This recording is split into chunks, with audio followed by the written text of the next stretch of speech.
Bonsoir. Il y a donc 2 jours, Dakar abritait le forum sur l'emploi des jeunes en Afrique. Pour le cas du Sénégal, l'État veut aller très vite dans la mise en œuvre des politiques nationales de formation professionnelle en lançant il y a quelques jours le Fonds de financement de la formation professionnelle et technique. Ce soir donc, le point revient sur la question pour analyser la place de la formation professionnelle dans les problématiques d'emploi au Sénégal. Pour cela, nous recevons le directeur de l'Office national de la formation professionnelle, Sanoussi Diakité. Bonsoir. Bonsoir. Oui, on l'a dit, vous êtes le directeur général de l'ENFP. Côté cours, côté jardin, vous êtes inventeur, hein? Vous êtes l'auteur de la machine à décortiquer le fognon. Tout à fait. Expliquez-nous un peu comment l'idée vous est venue et dans quelles conditions vous avez pu réaliser ça. Oui, c'est déjà bien longtemps, hein? La machine a fait son chemin actuellement. En fait, c'est une machine qui est venue lever une contrainte liée à une céréale. La céréale qu'on appelle le fognon, qui est cultivée dans plusieurs régions dans notre pays, mais qui subissait le préjudice de la difficulté de transformation. Alors moi, j'ai mis au point la machine qui a soulagé les femmes de ce dur labeur de transformation, de pilage à la main. À la main, c'est 2,5 kg en 2 heures de temps, mais la machine fait 5 kg en 8 minutes. Est-ce que cette œuvre-là a été dupliquée? Parce que souvent, on se pose au Sénégal la problématique de la duplication des œuvres des inventeurs. On invente, mais il se pose un problème. Oui, aussi. Il n'y a pas encore d'usine de fabrication à grande série, mais le Fonds national de recherche agricole et agroalimentaire a appuyé un programme de recherche actuellement qui est en cours, qui a pour but de fabriquer 80 machines à placer dans les 4 régions traditionnellement où on cultive le fognon, c'est le Sédhiou, Kolda, Tamba et Kédougou. Dans ces régions-là, on va placer les machines auprès de producteurs, bénéficiaires et de regarder comment est-ce que la présence de la machine agit sur la relance de la production du fognon. Donc c'est ça un peu l'intérêt de ce projet et la RTS a couvert récemment la cérémonie au cours de laquelle on a présenté ces machines-là qui sont en partance dans les différentes zones d'implantation. Comme vous, beaucoup de Sénégalais sont un peu dans la recherche, dans l'innovation, dans l'invention. Est-ce que vous avez aujourd'hui le sentiment que ce secteur-là va connaître son essor? En fait, il y a vraiment énormément d'activités, de création, d'inventivité au Sénégal. Hein. Il y en a vraiment beaucoup. Ce qui reste, c'est qu'il y ait un intérêt accru des investisseurs sur la production de l'intellect sénégalais. Vous savez, vous connaissez Diesel, le moteur Diesel. Oui. Diesel a été un inventeur, mais si on l'a connu, c'est grâce à un industriel qui a accepté de mettre des fonds pour valoriser son invention. Steve Jobs, s'il a révolutionné la téléphonie, l'Internet, etc., le téléphone portable, c'est grâce à des investisseurs qui étaient derrière, qui ont mis les moyens afin que son invention ses idées puissent être concrétisées. C'est un appel au secteur privé national. C'est un appel au secteur privé national pour qu'on se démarque de la consommation de technologies pour nous intéresser à la création dont nous sommes auteurs et qui porte la croissance partout, dans tous les pays. D'autant que nous sommes dans un processus d'autosuffisance en riz, tout ce qui cet engouement agricole, on peut aujourd'hui dans la vallée. Est-ce que si pour vous, les inventeurs suivaient et que le secteur privé suivent derrière, l'État suivent dans la disposition et la matérialisation de vos inventions. Vous pouvez aujourd'hui mettre à disposition du matériel qui puisse permettre de conditionner ce riz-là. Absolument. Il y a des programmes de recherche qui ont été développés, par exemple à l'ITA, etc. Des procédés nouveaux ont été mis en place pour que le riz de la vallée puisse être conforme à l'attente de la clientèle et des consommateurs. Et ces résultats de recherche sont là.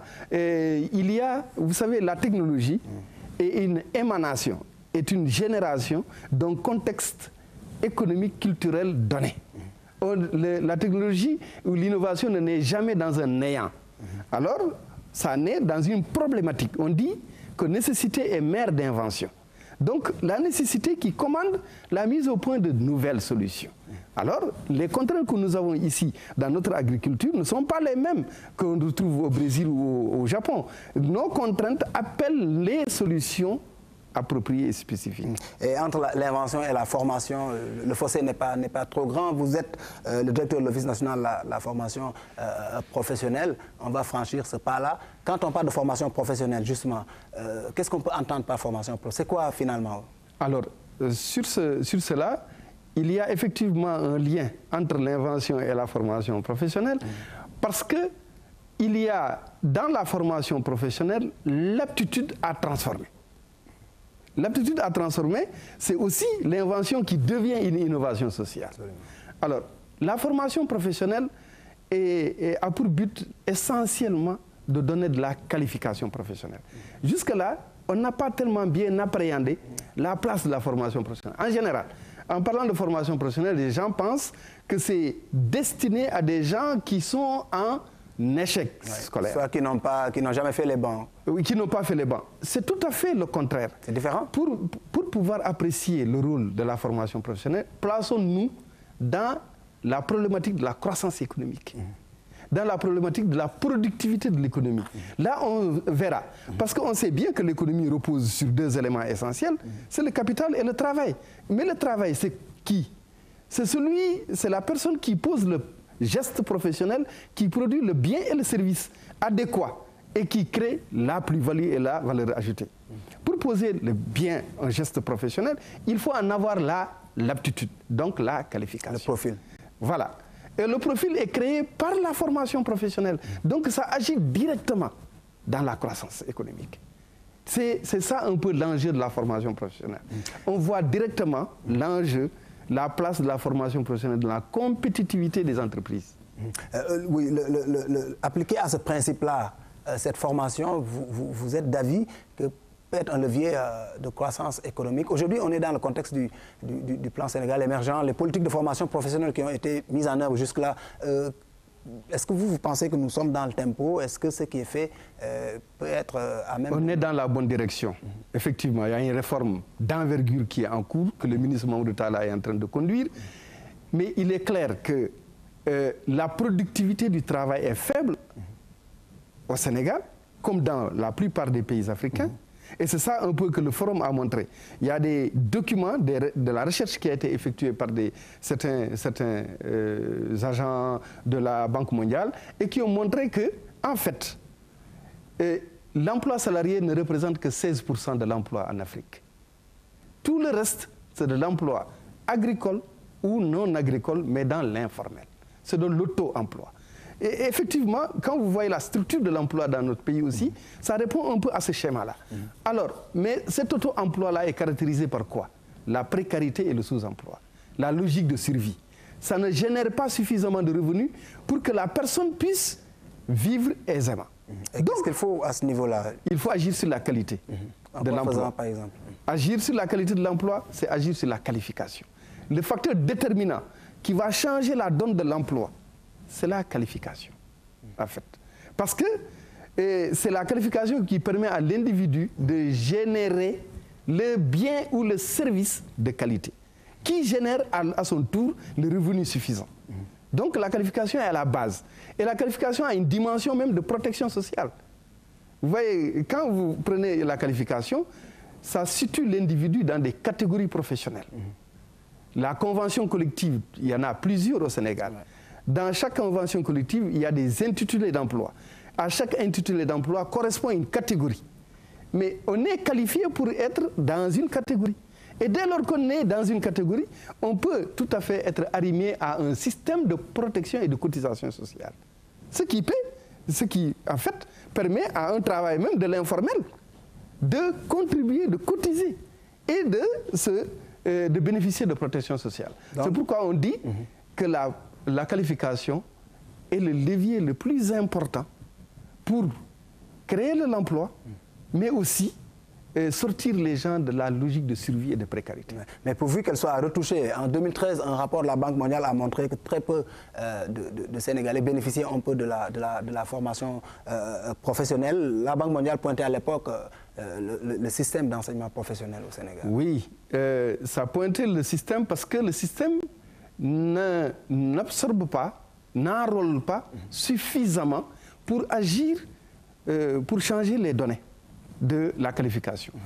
les travailleurs qualifiés ne représentent que 5% de la force totale de travail. La formation professionnelle aujourd'hui a comme effectif moins de 50 000. La formation professionnelle formelle, publique comme privée. Ça représente quoi par rapport à cette masse de jeunesse de jeunes qui viennent sur le marché du travail? On parle de 200 000 par année. Absolument. Mais parmi ces 200 000, 60% n'ont jamais fait de formation professionnelle. Et l'essentiel, les études de la Banque mondiale l'ont montré, que la plupart des gens qui aspirent à des emplois ont un niveau d'éducation assez faible. Absolument. Mais on peut qualifier quelqu'un, la dimension éducative de la formation professionnelle appelle à ce qu'on introduise dans la formation professionnelle les éléments éthiques et de citoyenneté qui permettent à l'individu d'être un acteur performant qui contribue à la croissance, mais également qui peut socialement avoir un statut correct. C'est pourquoi on dit que la formation professionnelle va agir dans la délivrance d'aptitudes professionnelles par rapport à des fonctions de travail. D'accord. Et vous y êtes. Hein? On sait que vous avez un peu changé de cap par rapport au plan qui avait été défini en 1992 pour un peu épouser aujourd'hui les contours du plan Sénégal émergent. Récemment, le président de la République a mis en place le fonds de financement de la formation professionnelle et technique. Dans quelle mesure est-ce que vous travaillez avec ce mécanisme-là? C'est un fonds, le fonds est un instrument important, très important, parce que la formation professionnelle est caractérisée par la faiblesse des moyens. Ouais. Il y a très peu, 4% juste du budget de l'éducation est consacré à la formation professionnelle. Donc, le fonds de financement aura un rôle déterminant pour pouvoir doter le système, le secteur, de moyens suffisants à sa croissance et à son développement. Donc, c'est un instrument qui vient à son heure, et qui aura à charge de fournir les moyens, d'aller chercher les moyens et de fournir au secteur les moyens suffisants pour investir dans l'infrastructure, mais aussi pour investir dans la qualité de la formation professionnelle. Oui. Mais au regard des principes que vous avez dégagés tout à l'heure, est-ce qu'aujourd'hui, on a les infrastructures et les politiques publiques aptes à absorber un peu ce fonds-là qui est mis en place par le chef de l'État par rapport au profil, aux demandeurs d'emploi et aux infrastructures disponibles? Oui, dans le fonds, il y a des guichets qui sont créés.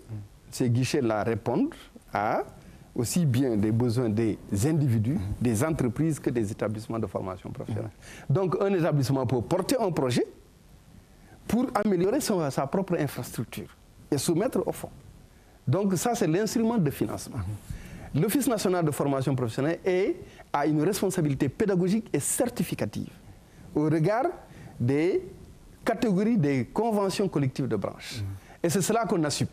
Nous, on délivre des titres professionnels au niveau de l'ONFP à des travailleurs, leur reconnaissant une conformité à une norme de travail. Et ça, vous visez le secteur économique tout court? C'est le secteur économique. Le secteur économique, évidemment, c'est le secteur économique en entier. Alors, tout travailleur travaille dans une branche donnée. Cette branche-là est commandée par une convention collective. Que vous prenez dans la presse, il y a une convention collective, les BTP, il y a une convention collective, etc. Dans chaque convention collective, il y a ce qu'on appelle la classification des travailleurs. Chaque catégorie professionnelle appelle un intitulé et qui appelle des requis pour pouvoir porter les titres correspondant à cet intitulé.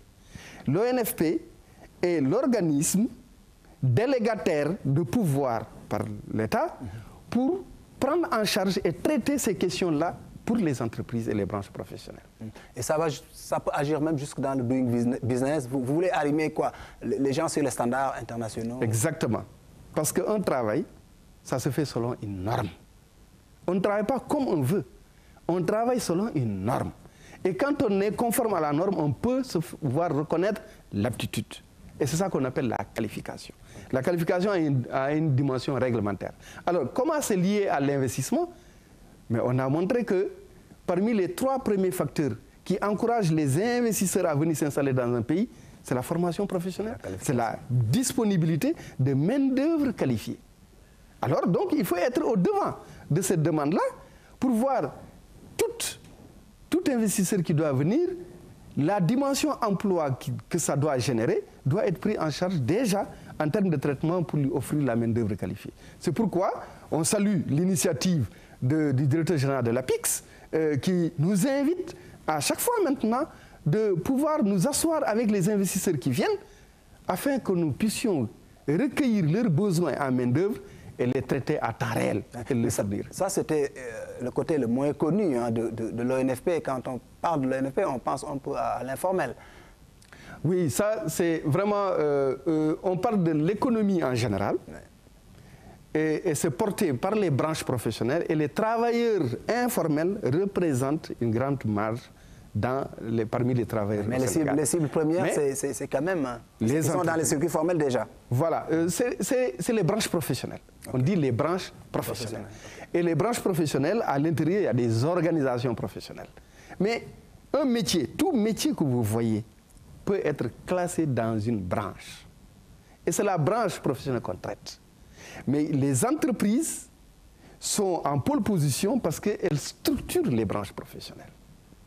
Mais un travailleur de l'informel peut tout à fait se réclamer d'une branche professionnelle. Ce qui vous classe aujourd'hui, vous, en bonne position dans l'exécution du plan Sénégal émergent avec tout ce boom d'investissement qu'on voit. Qu'est-ce que l'ONFP fait justement pour... quelle est la part qui vous est impartie dans ce projet? Alors, qu'est-ce qu'on doit faire? La transformation structurelle de l'économie. Ouais. Premier axe. Dans cela, pour opérer la transformation structurelle, ça repose sur des projets phares.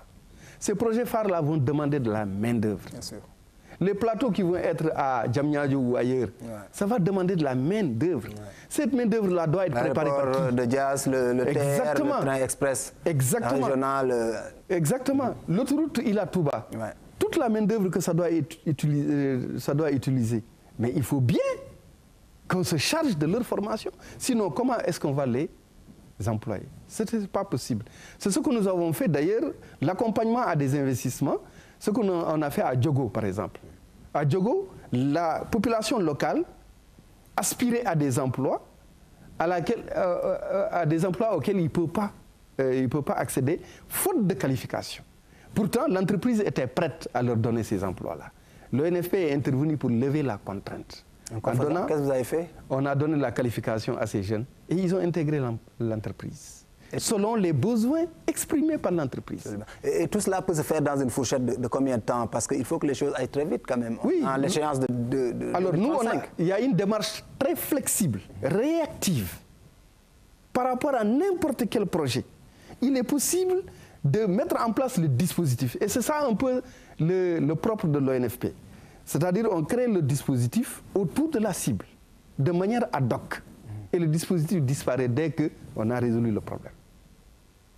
Donc, ce n'est pas forcément le centre de formation qui est créé, mais c'est la mobilisation du système de formation professionnelle pour traiter un problème précis, identifié dans une localité donnée, ou bien par rapport à une entreprise donnée. On fait cette ingénierie-là pour justement régler le problème. D'accord, vous avez fait Diogo On a fait Diogo, on a fait les phosphates de Matam, on a fait la RN6 de Kolda, on a fait Sabodola avec l'entreprise SGO, etc. Il y a Foundiougne, le port de Foundiougne qui arrive avec des emplois que ça doit créer, mais si on veut que les jeunes de Foundiougne et de la région de Fatick puissent travailler dans ces chantiers-là, il faut bien qu'ils aient les qualifications requises par rapport aux entreprises qui vont les employer. Vous les qualifiez, vous les certifiez, c'est une sorte de certification finalement. Voilà, on les certifie par la formation professionnelle, mais on peut reconnaître à des gens qui ont acquis de l'expérience,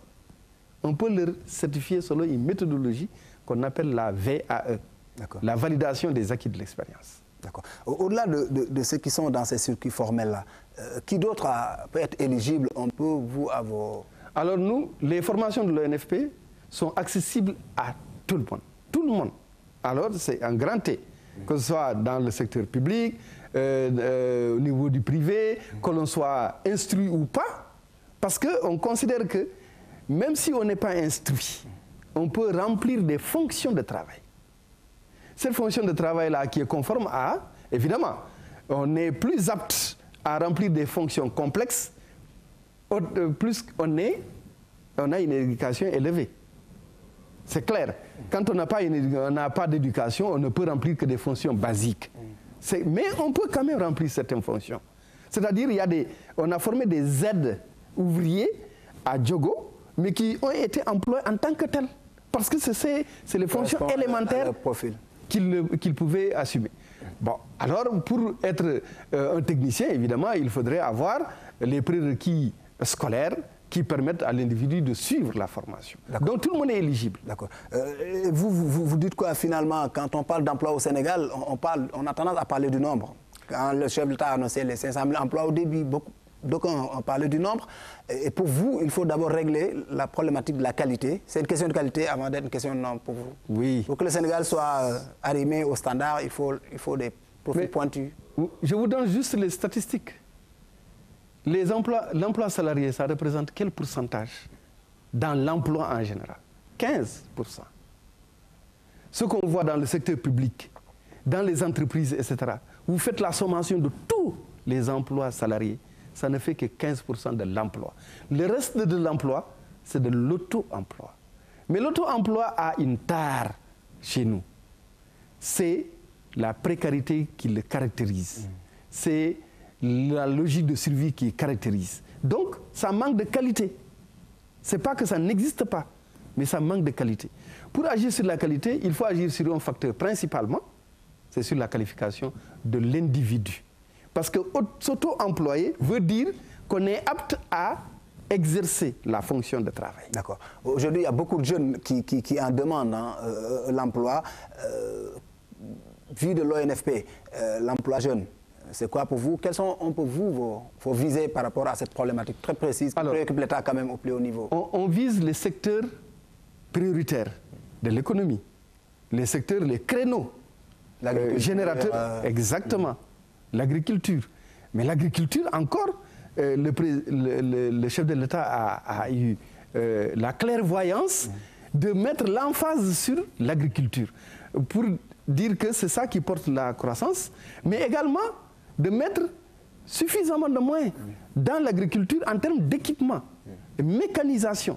Mais quand on parle de mécanisation, on oublie bien que c'est des outils, c'est des équipements qui vont être utilisés, qui auront besoin d'être entretenus, mais dont on doit être capable de conduire. La conduite d'un engin, il faut en avoir l'aptitude. Donc il faut être formé. Donc les métiers, ça appelle des métiers maîtrisés. Et c'est ce que l'ONFP va aller faire. Donc on suit l'agriculture. Quand vous suivez l'agriculture, quel est le taux de demande aujourd'hui? Formation. Nous, les 77 à 80% de nos formations, c'est dans l'agriculture. L'aviculture, le maraîchage, l'agroalimentaire, ça fait combien de personnes Alors, on forme entre 6 000 et 10 000 personnes par année. C'est énorme. C'est beaucoup. Et ça, c'est à l'échelle du territoire national. C'est territoire national, mais c'est rien du tout par rapport à la demande. C'est rien du tout par rapport à la demande. C'est pourquoi il faut énormément de moyens encore pour qu'on puisse monter à l'échelle. Donc, l'agence doit davantage être dotée de moyens. Voilà, exactement. Mais vous parlez tout à l'heure des 500 000 emplois que le chef de l'État a promis. Et les gens ne se rendent pas compte de ce qu'il a dit à ce propos. Il dit 500 000 emplois en donnant des financements à des personnes ayant une qualification ou un métier. Vous voyez, il pose la qualification comme un préalable. Parce que dans l'auto-emploi, c'est la qualification qui prime sur le financement. Il faut d'abord avoir l'aptitude. D'où la mise en place du fonds de financement. Oui, le fonds de financement finance. Mais avant, mais il y a d'autres instruments de financement tels que le fonds GIP. Le fonds souverain, quoi, le fonds souverain, etc. Mais aussi les banques qui doivent être derrière. Mais dans l'auto-emploi, M. Faye, c'est la compétence qui prime sur le financement. Quand on a le financement et qu'on n'a pas la compétence, on ne peut pas prospérer. Parce qu'on agit soi-même pour générer les revenus. Quand on a la qualification sans le financement aussi, c'est difficile de prospérer. Je l'ai dit tout à l'heure, d'où l'accompagnement qui doit venir quand même des fonds souverains et de tous ces mécanismes, mais également des banques et du secteur privé national. Oui, mais en ayant la qualification, on a créé les conditions du financement. C'est ça aussi. Il faudrait regarder la qualification comme la base. Vous êtes aujourd'hui dans un changement de cap. Est-ce que vous avez le sentiment d'être un peu accompagné par le secteur privé national? Est-ce qu'il y a des privés qui s'investissent un peu à vos côtés pour la formation? Nous, le conseil d'administration de l'ONFP, il y a une présence massive du privé. Il y a 3 collèges dans le conseil d'administration de l'ONFP. C'est les employeurs, les travailleurs et l'administration. Et ils sont là-bas d'égale par une répartition égalitaire, équitable. Il y a 4 représentants du public, 4 représentants des employeurs et 4 représentants des syndicats. Donc vous voyez, ils agissent directement dans les orientations, dans les options, dans les programmes de l'ONFP. Ça, c'est clair. Maintenant, l'ONFP est financé pour exécuter sa mission. Financé à partir de la CFCE. La CFCE est une cotisation des entreprises. On n'a que 5% pour le moment. Le président de la République a décidé d'une augmentation de cela. Et aujourd'hui, nous espérons que nous pouvons accroître la capacité d'intervention de l'ONFP sur la problématique de l'emploi et de la qualification. D'accord. Et pour cela, il faut quand même des infrastructures adéquates. Où en êtes-vous? L'infrastructure est importante. Pourquoi, au niveau de l'ONFP, on traite l'infrastructure? C'est parce que simplement, dans la formation professionnelle, l'infrastructure est liée au programme. Je vous donne des exemples pour le montrer. Vous prenez un centre de formation dans l'audiovisuel, ça ne va pas avoir les mêmes infrastructures qu'un centre de formation dans l'agroalimentaire. Il y a donc, de ce point de vue-là, une conception adaptée au programme, à la spécialité qu'on y enseigne. C'est pourquoi ça procède d'une ingénierie de la formation. L'infrastructure en formation professionnelle procède d'une ingénierie de la formation. C'est pourquoi l'ONFP s'en occupe aussi. Et là, on est en train de traiter, pour le compte du ministère, un grand programme que le président de la République a lancé avec ses partenaires. C'est le projet formation professionnelle pour l'emploi et la compétitivité. Il y aura des constructions de centres de formation dans 3 secteurs. Le secteur aviculture, le secteur tourisme et l'horticulture. Il y aura des centres à Thiep. Thiep, c'est dans le Louga, à Neteboulou, dans le Tamba. Il y a des centres qui seront dans le Diamniadio, mais avec des investissements modernes qui vont donner de la main-d'œuvre à un standard élevé au secteur productif. Et c'est le secteur productif qui vient gérer ces centres-là. Pour vous, on va vers un secteur rénové d'ici à 2035, c'est l'échéance qu'on se fixe. Même avant cela. Avant cela. Mais il faudrait davantage donner les moyens qu'il faut à la formation professionnelle pour se déployer. Vous voyez, il y a des données dans les études de la Banque mondiale là, qui montrent que le secteur agricole est le moins productif dans nos pays et le plus bas à travers le monde. Le secteur agricole en Afrique a le plus bas taux de productivité. Et si on veut que l'agriculture porte la croissance, il faut agir sur les facteurs de productivité de l'agriculture. La main-d'œuvre. La main-d'œuvre, la qualification est un des facteurs les plus importants. D'accord. Et comme ça, là, on dit objectif la vallée. Voilà. Et la vallée, d'ailleurs, vous allez voir, c'est le riz sénégalais qui va essaimer en Afrique. Parce qu'on va pouvoir le mettre dans les conditions de transformation qui répondent à des normes qui puissent permettre à ce qu'on l'exporte. D'accord. Merci beaucoup, M. Diakité. C'est moi qui vous remercie. Merci d'avoir voulu accepter cette invitation. Les remerciements, c'est à vous que je dois l'adresser parce que vous nous permettez de communiquer sur les politiques publiques, une politique définie par le président de la République. Merci beaucoup. Le point ce soir est fini. Rendez-vous mercredi prochain pour une autre question d'actualité.